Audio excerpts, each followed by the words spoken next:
تاج بلانش، ديتا اناليسيز، اي برومبتس. سافرت بلدين جداد كانوا على الليسته. فتحت القناه دي قناه يوتيوب لان ده واحد من الاهداف اللي انا شغال عليها، الا وهي تشامبيونز كوميونيتي. وحاجات تانية، كل ده بيساوي نسخه جديده من نفسي احسن واقوى، وفعلا انا فخور بنفسي. السلام عليكم، ازيكم يا ابطال؟ ان شاء الله تكونوا كويسين وعلى طريق النجاح معانا مكملين. احنا دلوقتي في سبتمبر 2025.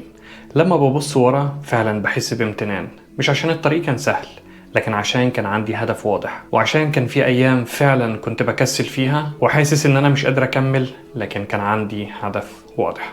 وزي ما قلت في اول الفيديو، انا فعلا حققت اهداف كان نفسي فيها في 2024. اهمها واكثرها اثارة هو ان انا فتحت القناة اليوتيوب دي.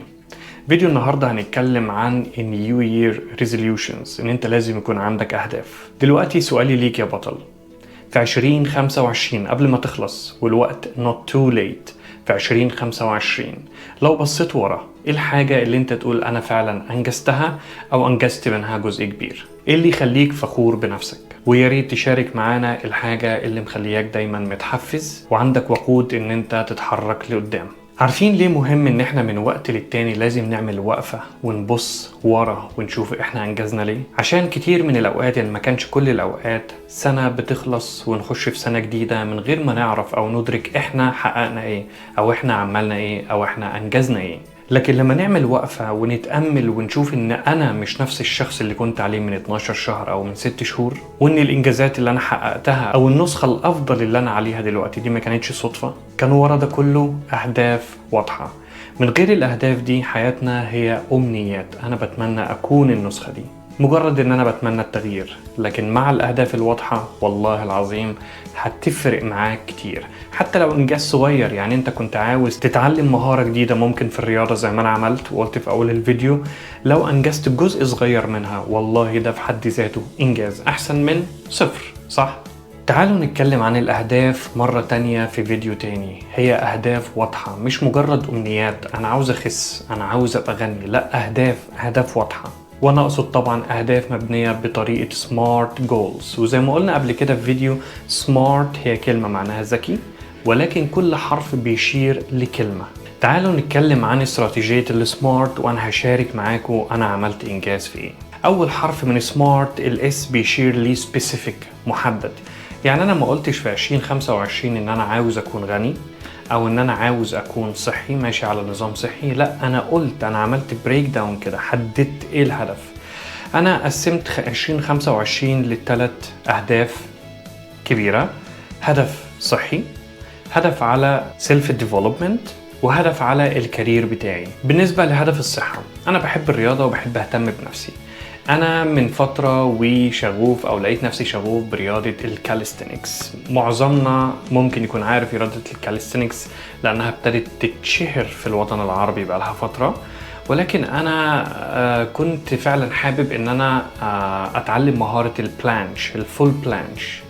ابتديت اتدرب، ابتديت اتفرج على فيديوهات، وابتديت الحمد لله وصلت للتاج بلانش. هو انا ما وصلتش للبلانش الفول بلانش، ولكن انا على الطريق على التاج بلانش. انا في 2025 قلت انا هلغي عادات سيئة في حياتي وهبدلها بعادات جيدة. انا بطلت تدخين، خدت بالي من العادات السيئة اللي انا كنت بعملها في اكلي، وبالفعل حاسس ان انا انسان الحمد لله رب العالمين احسن بكتير. فدي كلها اهداف واضحة. انا كنت حاطط على الليست ان انا ازور بلد او بلدين جداد. الحمد لله رب العالمين قدرت ان انا ازور بلدين جمال جدا كانوا على الليست. انا كنت حابب دايما ان انا اشارك الناس اللي حواليا كل الحاجات البوزيتيف اللي انا بحس بيها واللي انا بنجزها، وكان حلم صغير ان شاء الله بيكبر معاكم ان انا اعمل قناة يوتيوب وتكبر ان شاء الله، ونكون كلنا في الشامبيونز كوميونتي، نفيد بعض ونشجع بعض عشان نكمل دايما على طريق النجاح. يبقى اول حاجة زي ما قلنا عليها هو الاس، ان انا اكون سبيسيفيك، انا بحدد بالظبط انا عاوز اعمل ايه. وده هياخدنا لتاني حاجة الا وهي الميجربل.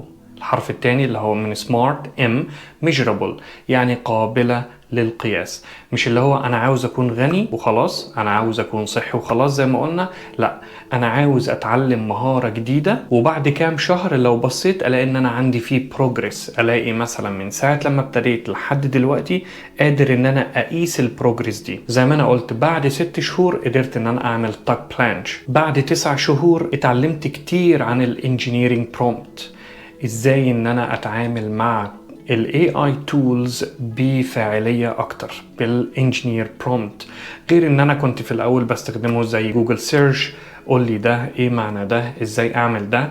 لا، دلوقتي بقى عندي القدرة إن أنا فعلا أعصر ال AI وأقدر أخليه يساعدني في إن أنا أكون نسخة أفضل في أي مجال أو في أي هدف أنا بختاره. ومن الأهداف اللي أنا كنت حاططها لنفسي في 2025 إن أنا أتعلم الديتا أناليسيس، تحليل البيانات، وابتديت فعلا أتعمق فيها، أعرف الفرق ما بين الكوانتيتيف داتا والكواليتيتيف داتا، وإزاي إن أنا أستخدمهم، وإزاي ألاقي الريليفنس ما بينهم. وكل ده الحمد لله ميزني في شغلي، ومش في شغلي بس، في حياتي ابتدت كل حاجة بالنسبة لي تبقى تحليل بيانات. وبما اننا اتكلمنا عن الديتا اناليسيس، تحليل البيانات، الكوانتيتيف والكواليتيف، هنروح للاتشيفبل، ثالث حرف من سمارت. اتشيفبل، حاجة انا اقدر احققها. كلنا طبعا ممكن نكون بنحلم ان احنا نطلع القمر، وعندك وسيلتين ان انت تطلع القمر، يا اما تعمل سفينة الفضاء الخاصة بيك وده مستحيل او شبه مستحيل، يا اما تكون غني جدا، وفعلا دلوقتي ابتدوا ينفذوا رحلات للفضاء وده شبه مستحيل. فاتشيفبل هنا لازم حاجة تكون فعلا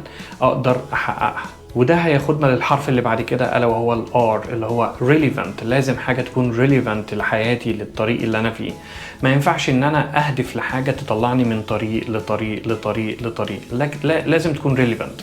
يعني انا لما حبيت اتعلم الكاليستينكس، انا بحب الرياضه وانا بلعب رياضه، ولكن مش بين يوم وليله كده انا فتحت عيني وقلت واو انا نفسي اتعلم كاليستينكس. لا، انا عندي استعداد رياضي، ده طريق انا ماشي عليه.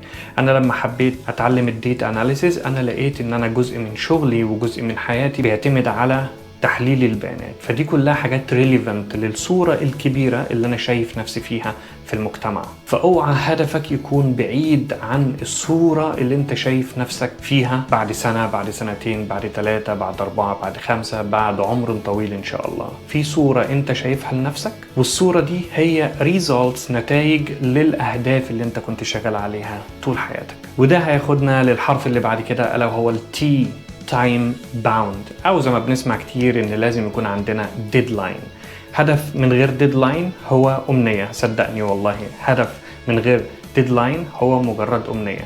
لازم يكون عندي deadline. أنا مثلا لما قررت أتعلم الذكاء الاصطناعي واتفرجوا على فيديوهات قديمة، ابتديت أحدد لنفسي أنا فعلا عاوز أتعلم إيه في الذكاء الاصطناعي. أنا ما قلتش مثلا بصفة عامة أنا عاوز أتعلم مثلا إزاي أتكلم مع تشات جي بي تي، لا، أنا عاوز أتعلم التشات جي بي تي بحيث ان انا اخلص 2025 اكون ملم بمفهوم البرومبت انجينيرينج. بدل ما انا كنت بقعد ساعة عشان اطلع معلومة من الشات جي بي تي، لا، في 20 دقيقة دلوقتي اقدر اطلع اللي انا عاوزه ويرسم لي السكيلتون او الدرافت بتاع اي فكرة انا شغال عليها. مش بس كده، لما حبيت اتعلم الديتا اناليسيس، تحليل البيانات، انا حطيت لنفسي 2025 ان انا اكون مخلص 2 أو 3 بروجكت تبع الشغل او غير تبع الشغل، في ان انا مستخدم فيه تحليل البيانات، ويكون عندي فكرة كبيرة عن مفهوم تحليل البيانات، واقدر اعمل برزنتيشن يكون قوي مبني على الديتا.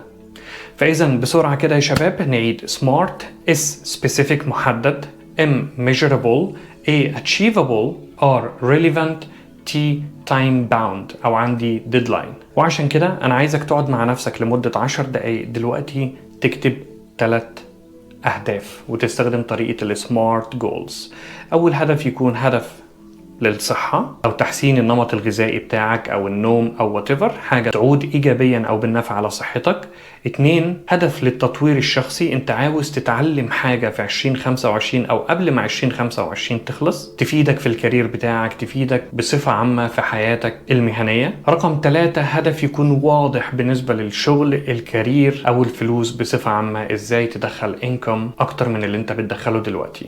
دول 3 أهداف أو 3 جوانب. اشتغل على كل واحد منهم بطريقة السمارت جول. يعني مثلا أنا دلوقتي بالنسبة للصحة أنا عاوز أحسن من أداء الرياضي مثلا في السباحة، او ان انا اتعلم مهارة السباحة مثلا، واحط لنفسي اتبع السمارت جولز لحد ما اوصل ان انا حاطط لنفسي وقت محدد.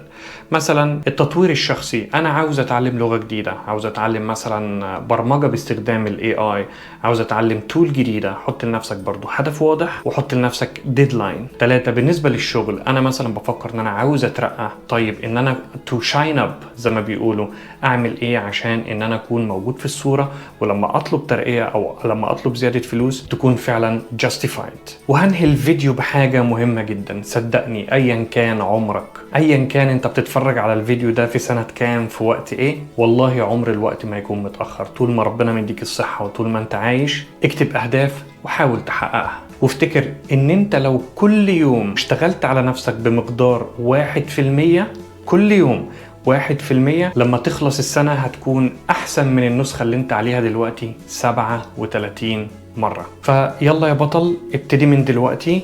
بعد سنة أو بعد 6 شهور حط لنفسك وقت، والله هتشكر نفسك إن أنت فعلا أخدت القرار.